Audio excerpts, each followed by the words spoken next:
Students, how are you. तो आज मैं आपको अपनी वीडियो के थ्रू पढ़ाने जा रही हूँ एक्टिव पैसिव, जो बिल्कुल ही सिंपल वे में और आसान सी ट्रिक से बताऊंगी। तो स्टूडेंट्स, एक्टिव पैसिव सीखने के लिए सबसे पहले हमें सेंटेंस का पढ़ना ज़रूरी है। सेंटेंस हमें आने चाहिए, बट अगर आपको सेंटेंस आपने अभी तक अच्छी तरह से नहीं सीखे और नहीं आते हैं, फिर भी मैं आपको ऐसी ट्रिक दूंगी, ऐसी ट्रिक से एक्टिव और पैसिव सिखाऊंगी जिससे आपको आसानी से समझ आ जाएंगे। और उसके बाद आप मेरी टेंस वाली वीडियो भी देख सकते हैं, जिसमें आप टेंस आसानी से सीखेंगे। तो चलते हैं एक्टिव पैसिव की तरफ। एक्टिव पैसिव यानी वॉइस, किसी चीज़ की आवाज़। वॉइस, हमने आवाज़ क्यों लिया जब हम सेंटेंस की बात कर रहे हैं, टेंस की बात कर रहे हैं। तो सेंटेंस क्या है? हम एक दूसरे से जो अपनी बात को कहते हैं, आदान प्रदान करते हैं, वो भाषा होती है। यानी उसको हम बोलकर या लिखकर बताते हैं। तो उसे लिखने का भी तो कोई ना कोई मेथड, कोई ना कोई तरीका ही होता है। तो इसी तरह से तो ये वॉइस जो होती हैं 2 टाइप्स की होती हैं। Number 1 active voice and number 2 passive voice. इस वॉइस को 2 टाइप में डिवाइड किया गया है, एक्टिव एंड पैसिव। तो एक्टिव पैसिव, एक्टिव क्या है फर्स्ट ऑफ ऑल हम जानते हैं। In active voice, subject of a sentence perform the verb's action. Subject is used as the principle of the sentence. यानी स्टूडेंट्स, जो एक्टिव वॉइस होती है उसके अंदर जो वर्ब से लिंक होता है, यानी जो सब्जेक्ट जो होता है वो प्रिंसिपल का काम करता है, एक प्रधान होता है। उसमें सब्जेक्ट पर प्रधान होता है। जैसे देखो, for example, I write a letter, मैंने एक लेटर लिखा। तो ये कैसे बनता है? जब हम एक्टिव की बात करते हैं, जब हमने सेंटेंस पढ़े तो हम एक्टिव को पहले ही पढ़ चुके हैं। अगर सेंटेंस पढ़ चुके हैं तो इट मीन्स हम एक्टिव पहले ही पढ़ चुके हैं। एक्टिव हमें बनाना आता है, हमें अब सीखना है केवल और केवल पैसिव। ठीक है। तो एक्टिव यानी सेंटेंस बनाते समय हमारे रूल क्या होते हैं? पहले होता है सब्जेक्ट, फिर होता है वर्ब और फिर होता है ऑब्जेक्ट। मेन चीज़ें यही होती हैं एक्टिव में, सब्जेक्ट, वर्ब और ऑब्जेक्ट, 3 चीज़ें होती हैं। तो इसमें क्या होता है, जो प्रिंसिपल होता है वो सब्जेक्ट होता है, वर्ब को रिलेट करता है। सेकंड बात करते हैं पैसिव वॉइस की। इट इज अ फॉर्म और set of forms of a verb in which the subject undergoes the action of the verb। यानी पैसिव वॉइस बनाते समय जो हमारा प्रिंसिपल होता है वो होता है हमारा ऑब्जेक्ट। तो पैसिव वॉइस बनाते समय कौन सा रूल फॉलो करेंगे? Object plus verb plus subject. तो यानी स्टूडेंट्स, एक्टिव से पैसिव बनाते समय सब्जेक्ट को ऑब्जेक्ट और ऑब्जेक्ट को सब्जेक्ट की जगह रख देते हैं। तो एक्टिव वॉइस में जो सब्जेक्ट होता है वो प्रिंसिपल होगा, मेन फोकस होगा सब्जेक्ट पर, और पैसिव वॉइस में जो फोकस होगा वो होगा ऑब्जेक्ट्स पर। अब आइए समझते हैं इसके रूल्स को। Rules of passive voice. तो स्टूडेंट, पैसिव वॉइस बनाते समय मैं 3-4 ऐसे रूल बताऊंगी, वो चाहे आपकी इंपेरेटिव पैसिव बनाओ, चाहे आप मॉडल वर्ब वाली बनाओ, चाहे आप सेंटेंस बेस्ड पैसिव वॉइस बनाएं, सब में वो रूल फॉलो होना ही होना है। तो देखते हैं रूल नंबर 1। जब हम स्टूडेंट्स एक्टिव से पैसिव बनाते हैं तो सबसे पहला काम क्या करते हैं कि सब्जेक्ट को ऑब्जेक्ट और ऑब्जेक्ट को सब्जेक्ट में बदल देते हैं।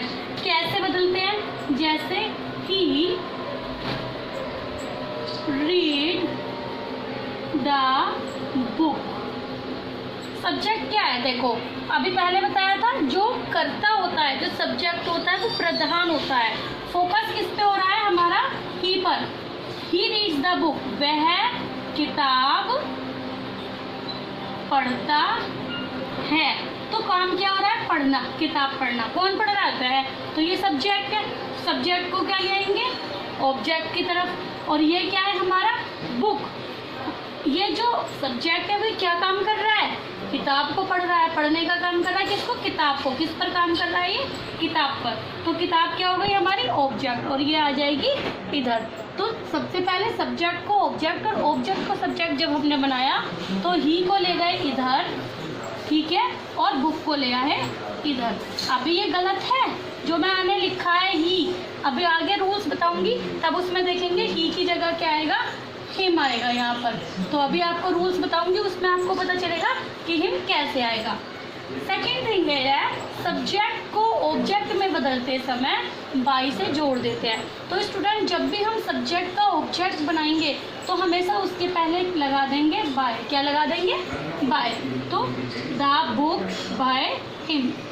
अभी आधा अधूरा सेंटेंस है, पूरा कैसे होगा। रूल नंबर 3 देखते हैं। पैसिव वॉइस में वर्ब की थर्ड फॉर्म का यूज़ करते हैं। जब भी हम एक्टिव कहीं भी हम देखें, हमें आइडेंटिफाई करना है कि एक्टिव क्या है और पैसिव क्या है। अगर ऐसा क्वेश्चन आ जाता है कि कॉम्पिटिटिव एग्जाम होते हैं, उनमें आइडेंटिफाई करने को भी आता है और चेंज करने को भी आता है, ऑप्शनल दिए होते हैं, तो हमें देखना होता है कौन सा पैसिव है कौन सा एक्टिव है। तो जब भी आप वर्ब की थर्ड फॉर्म कहीं भी देखो तो आप समझ जाएंगे कि क्योंकि वर्ब की थर्ड फॉर्म इंडेफिनिट में यूज नहीं होती, कंटिन्यूअस में यूज नहीं होती, केवल और केवल परफेक्ट टेंस में यूज होती है। मगर यहाँ हम परफेक्ट की नहीं, एवरी टेंस की बात कर रहे हैं, चाहे वो इंडेफिनिट है, चाहे वो कंटिन्यूअस है, चाहे वो परफेक्ट है। तो हर किसी में वर्ब की थर्ड फॉर्म ही लगेगी। तो जब रीड हमने किया तो यहाँ आ जाएगी वर्ब की थर्ड फॉर्म। अब क्योंकि रीड की तो सेकंड भी और थर्ड भी तीनों ही फॉर्म सेम है, तो रीड, और यहाँ आएगा इज। तो ये इज क्यों आया है स्टूडेंट, वो आगे आने वाले रूल्स में बताऊंगी। Next number 4, change of pronoun. अब देखो, अभी चेंज ऑफ प्रोनाउन कैसे होगा। अभी मैंने यहाँ आपको ही का हिम किया था, तो ये हिम क्यों हुआ, इसको जानते हैं इस एक्सरसाइज के थ्रू, इस टेबल के थ्रू। तो जितने भी हमारे प्रोनाउन होते हैं, जो पर्सनल प्रोनाउन होते हैं, केवल वही चेंज होते हैं, इस बात को याद रखना। और पर्सनल प्रोनाउन हमारे कितने होते हैं, 3 type of person, I, we, you, he, she, it and they. केवल यही हमारे पर्सनल प्रोनाउन होते हैं जिन्हें हम चेंज कर सकते हैं। तो देखो स्टूडेंट, अगर आपको सब्जेक्ट की जगह मिलता है आई, तो उसका ऑब्जेक्ट बनाते समय कर देंगे मी। अगर मिलता है वी, तो ऑब्जेक्ट कर देंगे अस। इट मीन्स अगर आपको सब्जेक्ट में ये वर्ड्स लिखे हुए मिलते हैं, ये और ये, तो इनका क्या हो जाएगा, ऑब्जेक्ट ये बन जाएगा। आई का मी, वी का अस, यू का यू, ही का हिम, शी का हर, इट का इट ही रहता है और दे का दैम हो जाता है। और स्टूडेंट, अगर यहाँ बुक की जगह ये हिम होता, बुक ना होता, तो हिम को जब हम सब्जेक्ट बनाएंगे क्या बनेगा। अगर हमें ये ऑब्जेक्ट मिल रहे हैं, तो मी है तो हम आई कर देंगे सब्जेक्ट की जगह, अस है तो वी कर देंगे, यू का यू ही रहता है, हिम का ही कर देंगे, हर का शी कर देंगे, इट का इट ही रहता है और दैम का दे कर देंगे। तो आई होप आपको प्रोनाउन चेंज करना अच्छी तरह से पता चल गया होगा। कितने प्रोनाउन होते हैं, 1 2 3 4 5 6 7 प्रोनाउन है। और इनका अगर हम ऑब्जेक्ट बनाएंगे तो क्या बनेगा, और सब्जेक्ट बनाएंगे तो क्या बनेगा, इसको अपनी कॉपी में नोट भी करते रहना। नेक्स्ट रूल देखो, rule number 5, changes of tense. यानी अब बारी आती है हमारे टेंस चेंज करने की। तो टेंस तो हमने पढ़े कितने टाइप के होते हैं, 12 टाइप के होते हैं। टाइम को हमने 12 पार्ट्स में क्लासीफाई किया हुआ है। कौन कौन से, इंडेफिनिट, कंटिन्यूअस, परफेक्ट और परफेक्ट कंटिन्यूअस। तो सारे ही टेंसों की पैसिव वॉइस हम कैसे बनाएंगे। तो स्टूडेंट, नंबर 1 होता है प्रेजेंट इंडेफिनिट टेंस, तो जिसकी हम हेल्पिंग वर्ब डू या डज का यूज़ करते हैं। और अगर अफर्मेटिव की बात करें तो उसमें हेल्पिंग वर्ब नहीं आती है, केवल और केवल फर्स्ट फॉर्म आती है वर्ब की। तो जहाँ भी हम डू या डज देखें, स्टूडेंट डू या डज से ही समझ जाना इसकी जगह हमें पैसिव बनाते समय क्या यूज़ करना है, इज, आर और एम का, according to the subject. It means अगर हमारा सब्जेक्ट प्लूरल है, उसके साथ आर लगा हुआ है और ऑब्जेक्ट जो है वो सिंगुलर है, तो जब हम ऑब्जेक्ट का सिंगुलर सब्जेक्ट बनाएंगे तो वहाँ पर हम सिंगुलर हेल्पिंग वर्ब भी यूज़ करेंगे। दैन पास्ट इंडेफिनिट, तो पास्ट इंडेफिनिट में क्या होती है, अफर्मेटिव में सेकंड फॉर्म, और हेल्पिंग वर्ब की बात करें तो डिड का यूज़ किया जाता है। तो जहाँ पर हमें सेकंड फॉर्म मिले या फिर डिड हो, उसे हमें वाज या वर्ब में बदल देना है, प्लस इसके साथ होगी वर्ब की थर्ड फॉर्म। अभी मैंने आपको बताया पैसिव वॉइस बनाते समय कोई सा भी टेंस हो, हमें वर्ब की केवल और केवल थर्ड फॉर्म में यूज़ करनी है। नेक्स्ट आता है future indefinite tense. Future indefinite में हम यूज़ करते हैं विल और शैल हेल्पिंग वर्ब का स्टूडेंट। तो जहाँ भी हम विल या शैल देखते हैं वहाँ पर हम हेल्पिंग वर्ब में बी और जोड़ देंगे, प्लस कर देंगे, यानी विल बी और शैल भी यूज़ करेंगे। Next present continuous tense.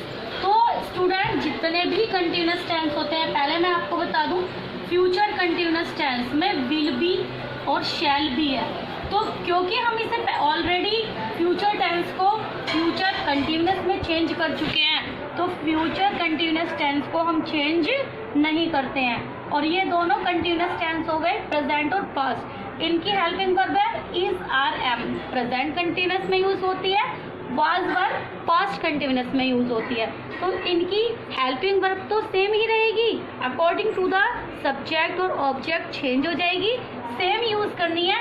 But इसमें जो वर्ब की फर्स्ट फॉर्म में आईएनजी, कंटिन्यूअस टेंस में वर्ब की फर्स्ट फॉर्म में आईएनजी आता है, आईएनजी को हम हटा देंगे और यूज और इसकी जगह हेल्पिंग वर्ब में बीईआईएनजी बीइंग को प्लस कर देंगे, जोड़ देंगे और वर्ब की थर्ड फॉर्म का यूज करेंगे। तो इस तरह से ये तीनों हो गए कंटिन्यूअस टेंस। हमने पढ़ा इंडेफिनिट टेंस और कंटिन्यूअस टेंस, जिसमें से एक की पैसिव वॉइस नहीं बनाई जाती। नेक्स्ट टर्न आता है परफेक्ट टेंस का। Present perfect tense, past perfect tense और फ्यूचर परफेक्ट टेंस। स्टूडेंट मैंने यहाँ लिख तो दिया है, फिर भी बता रही हूँ जितने भी परफेक्ट टेंस होते हैं, पास्ट हो, प्रेजेंट हो, फ्यूचर हो, तीनों में ही वर्ब की थर्ड फॉर्म का यूज होता है। तो वर्ब की थर्ड फॉर्म तो सेम रहेगी, लेकिन जहाँ भी आज हैज़, हैव, हैड देखते हैं वहाँ पर उसमें सेम हेल्पिंग वर्ब रहेगी। पैसिव वॉइस बनाते समय केवल और केवल हमें BEEN बीन को ऐड कर देना है, प्लस कर देना है अपनी हेल्पिंग वर्ब में। नेक्स्ट आती है तीनों परफेक्ट टेंस, यानी present perfect continuous tense, past perfect continuous tense और फ्यूचर परफेक्ट कंटिन्यूअस टेंस। क्योंकि इनको हम कंटिन्यूअस परफेक्ट कंटिन्यूअस टेंस में हम बीन का यूज़ करते हैं और बीन हम ऑलरेडी चेंज कर चुके हैं, तो इन तीनों को भी हम नो चेंज, इनकी भी पैसिव वॉइस नहीं बनाई जाती। तो रूल नंबर 6 में आप लिखेंगे केवल 8 टेंस की ही पैसिव वॉइस बनाई जाती है। कैसे? पास्ट इंडेफिनिट, प्रेजेंट इंडेफिनिट, तीनों इंडेफिनिट की, 2 कंटिन्यूअस की और 3 परफेक्ट की। तो टोटल बैठते हैं हमारे 8 टेंस। तो 8 टाइप ऑफ टेंस की हम पैसिव वॉइस बनाते हैं। और मॉडल की पैसिव वॉइस कैसे बनाते हैं और इम्पेरेटिव की पैसिव वॉइस कैसे बनाते हैं वो मैं आपको नेक्स्ट वीडियो में बताऊंगी। अब इसमें मैं थोड़े से एक एक्सरसाइज आपको सॉल्व कराऊंगी, उसके थ्रू आपको ये सारे पॉइंट आउट क्लियर हो जाएंगे, ताकि इसका कॉन्सेप्ट आपको ज़्यादा अच्छी तरह से क्लियर हो पाए। तो अब हम एक एक्सरसाइज करेंगे। सो स्टूडेंट्स, मैंने यहाँ पर कुछ एग्जाम्पल्स लिखे हैं एक्टिव वॉइस के, है ना। तो उसके अंदर मैंने सभी टेंसेस को लिया है, इंडेफिनिट हो, कंटिन्यूअस हो, चाहे परफेक्ट हो। तो अब इनकी पैसिव वॉइस बनाते हैं। लो, फर्स्ट सेंटेंस क्या कहता है? They makes kite, they makes. अब मेक्स क्या शो करता है? इंडेफिनिट। कौन सा टेंस है ये? Present indefinite tense. तो अब हमने देखा यहाँ प्रेजेंट इंडेफिनिट का यूज़ किया गया है। तो सबसे पहले तो हमें क्या करना है, हमने रूल में देखा था सब्जेक्ट को ऑब्जेक्ट और ऑब्जेक्ट का सब्जेक्ट बनाना है। तो सब्जेक्ट का ऑब्जेक्ट बनाएंगे, ऑब्जेक्ट का सब्जेक्ट बनाएंगे। तो काइट किधर आ गया? पहले आ गया। तो सबसे पहले क्या हुआ? Kite, kite. दूसरी चीज़ हमने देखी मेक्स। कौन सा सेंटेंस है ये? Indefinite, present. तो प्रेजेंट इंडेफिनिट का रूल देखो, हमने क्या सीखा था? डू डज हो या फर्स्ट फॉर्म हो, एस या एस जुड़ा होता है अफर्मेटिव में, तो हम यूज़ करेंगे इज आर एम का अकॉर्डिंग टू द सब्जेक्ट। तो अकॉर्डिंग क्या है? काइट। तो काइट यह सिंगुलर है, तो सिंगुलर के साथ क्या आता है? इज। तो यहाँ क्या आ गया? इज। Kite is. अब एक मेन रूल कि कोई भी पैसिव वॉइस बनाए थर्ड फॉर्म ही यूज करनी है। तो मेड की थर्ड फॉर्म आ गई मेड, और सब्जेक्ट का ऑब्जेक्ट बनाते समय क्या करते हैं, बाय। अब हमने प्रोनाउन चेंज करना सीखा था, तो प्रोनाउन, दे का प्रोनाउन क्या होगा, देम। तो ये क्या हो गया, first sentence, kite is made by them. तो ये क्या, यहाँ पर काइट क्या हो गया, ये प्रिंसिपल हो गई, मेन फोकस हो गया ऑब्जेक्ट पर, तो ये पैसिव वॉइस हो गई, और जिसमें मेन फोकस था सब्जेक्ट पर, ये एक्टिव वॉइस हो गई।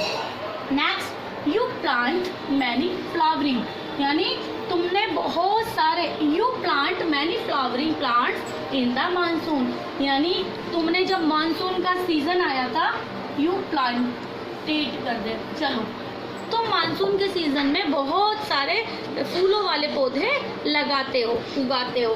तो अब ऑब्जेक्ट क्या है, सब्जेक्ट, काम कौन कर रहा है, यू, तो यह हो गया सब्जेक्ट। और ये जो काम कर रहा है पौधे लगाने का, किसके ऊपर कर रहा है, मैनी फ्लावरिंग प्लांट पर कर रहा है ना, तो ये हमारा ऑब्जेक्ट निकल के आ गया। तो क्या हुआ, ऑब्जेक्ट क्या हुआ हमारा, मैनी फ्लावरिंग प्लांट, ठीक है, प्लांट्स। अब ये प्रेजेंट टेंस है, तो प्रेजेंट में अगेन हम क्या लगाएंगे, is are am. Many flowering plants यानी अनेकों, प्यूलर हो गया, तो यहाँ हम लगाएंगे आर। प्लांट की थर्ड फॉर्म क्या हो जाती है, प्लांटेड, और किसके द्वारा लगाया जाता है, सब्जेक्ट क्या है, यू, यू का ऑब्जेक्ट भी हमने पढ़ा था, यू ही रहता है। Number 3, who sign the court order. देखो स्टूडेंट, मैंने इसमें थोड़ा सा, अच्छा, in the, sorry, by you, तो यहाँ पर हम इन द मानसून लिखना भूल गए। अगर हमने पहले बाय यू लिखा था तो भी गलत नहीं था, लेकिन बाद में लिखेंगे तब भी गलत नहीं होगा, ठीक है। नेक्स्ट, अब क्योंकि नेगेटिव और इंटरोगेटिव टाइप के भी सेंटेंस होते हैं, तो मैंने एक इंटरोगेटिव टाइप भी लिया है। जैसे इंटरोगेटिव और नेगेटिव हो सेम रहते हैं, चेंजिंग केवल होता है सब्जेक्ट ऑब्जेक्ट के अंदर, वर्ब के अंदर और टेंस के अंदर, ठीक है स्टूडेंट। तो देखो, हु साइंड द कोड, जब हु आता है तो ये हमारा इंटरोगेटिव टेंस कहलाता है। तो हु को हम इसे दो तरह से बना सकते हैं, हम इसके पहले बाय लगाकर हु का हुम कर सकते हैं, और इसे हम लास्ट में भी कर सकते हैं। तो ये दो तरह से बनेगा, मैं दोनों तरह से बताऊंगी। हु कब, अगर हमने पहले बाय हुम लिख दिया, अब टेंस हुआ हमारा पास्ट इंडेफिनिट, पास्ट इंडेफिनिट में आएगा वाज या वर। तो सबसे पहले बाय हुम, वाज, क्योंकि ये सिंगुलर है। साइन, साइन की थर्ड फॉर्म भी साइंड ही है। क्या साइन किया, द कोर्ट ऑर्डर। इसको हम सेम भी बना सकते हैं, और अगर हमने जो रूल सीखे थे उसके अकॉर्डिंग बनाते हैं, तो इसका दूसरा टाइप होगा स्टूडेंट्स, ऑब्जेक्ट क्या है, हु साइन, किसने साइन किया, कोर्ट ऑर्डर, कोर्ट के ऑर्डर को। तो काम करने वाला कौन था, हु, तो यानी ये सब्जेक्ट का काम कर रहा है, ये बाद में पहुंच जाएगा, और ये ऑब्जेक्ट है, तो हम क्या कर देंगे, the court order was signed by whom. तो हम इसे बाय हुम बाद में भी कर सकते हैं अकॉर्डिंग टू द रूल, और पहले भी, दोनों तरह से ये सही होगा। इसी तरह से देखते हैं, he is giving me her pen, ये भी टू टाइप से बनेगा स्टूडेंट्स। क्यों बनेगा टू टाइप से, देखो, सी तो इसका subject, she is giving me her pen, वो मुझे अपना पेन दे रही है। अब मैंने यहाँ टेंस लिया है आपका कंटिन्यूअस टेंस, ठीक है। तो इसके अंदर सी तो हो गया देने वाला, सब्जेक्ट हो गया सी, लेकिन इसके अंदर दो ऑब्जेक्ट आते हैं, पहला ऑब्जेक्ट मी और दूसरा ऑब्जेक्ट हर पेन, यानी वो दे रही है, क्या दे रही है, मुझे दे रही है, तो मैं भी ऑब्जेक्ट हो गई, और अपना पेन दे रही है, वो भी ऑब्जेक्ट। जब दो ऑब्जेक्ट होते हैं तो हम दोनों का यूज करके बना सकते हैं। कैसे, पहला देखते हैं शी, ये तो बाद में जाएगा ही, पहले हम देखते हैं मी। तो हमने ऑब्जेक्ट को लिया मी, हमने क्या पढ़ा था, मी का क्या बन जाएगा सब्जेक्ट, आए। अब क्योंकि ये इज आ रहा है, कंटिन्यूस में यही रहेगा, लेकिन आई के साथ हम इज तो नहीं लगाते, एम का यूज करते हैं, तो I main rule, third verb की थर्ड फॉर्म, तो गिव की थर्ड फॉर्म क्या होगी? Given. I am given her pen by she का ऑब्जेक्ट हमने क्या पढ़ा था प्रोनाउन चेंज में? शी का हो जाएगा हर। ठीक है, दूसरा टाइप, अब हम मी को नहीं लेते हैं, अब हम हर को ऑब्जेक्ट के रूप में लेते हैं, तो हर पेन। अब देखो स्टूडेंट, यहाँ हमने आई लिया, मी ऑब्जेक्ट को लिया तो आई के साथ एम आता है, लेकिन हर पेन सिंगुलर है, इसके साथ इज ही रहेगा, एम तो नहीं आएगा। Her pen is given me by her. तो अगर दो ऑब्जेक्ट होते हैं, हम दोनों में से कोई से भी ऑब्जेक्ट का यूज़ कर सकते हैं, उसका सब्जेक्ट बना सकते हैं, दोनों ही हमारे बिल्कुल करेक्ट होंगे। एग्जाम्पल नंबर 5 देखते हैं। The children were eating the mangoes. तो यहाँ ये कौन सा टेंस हो गया स्टूडेंट्स? Past continuous tense. तो सब्जेक्ट क्या हुआ हमारा? चिल्ड्रन, और मैंगोज क्या हुआ? ऑब्जेक्ट। तो ऑब्जेक्ट का सब्जेक्ट क्या आ गया? द मैंगोज वर, क्योंकि चिल्ड्रन भी प्लूरल है और मैंगोज भी प्लूरल है, तो यहाँ पर वर का वर ही रहेगा, वर। लेकिन ईट के थर्ड फॉर्म क्या हो जाएगी? क्या बताया था रूल्स में? आईएनजी हटा देते हैं, आईएनजी हटाकर वर्ब की थर्ड फॉर्म लगेगी। मैंगोज वर ईटन किसके द्वारा खाए जाते हैं? By the children. तो आई होप समझ आ रहा होगा आपको। Number 6, he has written an article. He कौन है? वह उसने एक आर्टिकल लिखा, तो काम करने वाला कौन था? ही। तो सब्जेक्ट हमारा पहुंच जाएगा उधर, और उसने क्या लिखा? An article. ये क्या बन जाएगा हमारा? ऑब्जेक्ट। तो एन आर्टिकल। अब टेंस कौन सा है? हैज़। अब आ गई बारी किसकी? परफेक्ट टेंस की। परफेक्ट टेंस में हमने क्या पढ़ा था? Has, have, had, will have, shall have, जो भी होगा हेल्पिंग वर्ब सेम रहेगी, बस उसमें केवल क्या करना है? छोटा सा काम करना है कि बीन और जोड़ देना है। तो यहाँ क्या है? हैज़, हैज़ का हैज़ ही रहेगा, उसमें जुड़ गया बीन। तो an article has been written, क्योंकि थर्ड फॉर्म रिटन ही है तो रिटन का रिटन ही रहेगा। और किसने लिखी? बाय। ही का ऑब्जेक्ट क्या हो गया? हिम। अंडरस्टूड। नंबर 7 देखते हैं। Meena had learn this chapter. Meena ने इस लेसन को याद कर लिया है। परफेक्ट टेंस की बारी आ गई, तो परफेक्ट टेंस में क्या हो गया? मीना चली जाएगी ऑब्जेक्ट की तरफ, और उसने क्या लर्न किया? This chapter. दिस चैप्टर क्या हो जाएगा हमारा? ऑब्जेक्ट। दिस चैप्टर हैड का हैड ही रहेगा, क्या ऐड हो जाएगा इसमें? Been learn by. किसके द्वारा याद किया गया है ये? बाय मीना। तो स्टूडेंट, आई होप जिस तरह से मैंने इसकी छोटी छोटी बातें, छोटी छोटी चीज़ें आपको एक्सप्लेन की है, बारीकी से बताया है, तो मैं आशा करती हूँ कि आपको बहुत अच्छी तरह से ये समझ आ गए होंगे, और आगे आप खुद एक्सरसाइज करेंगे। नेक्स्ट वीडियो में मैं आपको बताऊँगी कि कैसे मॉडल की पैसिव, जिसमें मॉडल वर्ब होती हैं और इम्पेरेटिव टेंस होते हैं, उनकी पैसिव वॉइस कैसे बनाई जाती है। Thanks a lot. अगर अच्छा लगा हो और समझ में आ गया हो बहुत अच्छी तरह से, तो प्लीज़ प्लीज़ प्लीज़ सब्सक्राइब और लाइक ज़रूर कर दें, और हो सके तो शेयर भी करें।